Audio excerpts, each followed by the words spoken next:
Hello guys, welcome to my new video. आज का video भी बिल्कुल धमाकेदार होने वाला है क्योंकि आज एक और ये टीजर देख के बिल्कुल ही मज़ा आ गया। जो इसमें एक्शन है बिल्कुल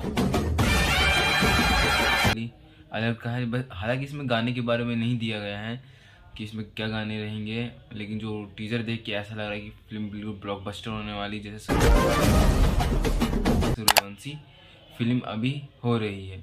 और सूर्यवंशी मूवी काफ़ी दमदार है और अभी भी सिनेमाघरों में खूब देखा जा रहा है, खूब पसंद किया जा रहा है।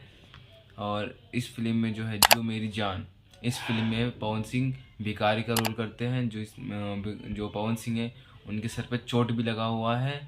और इसमें जो हीरोइन है वो नई एक्ट्रेस है।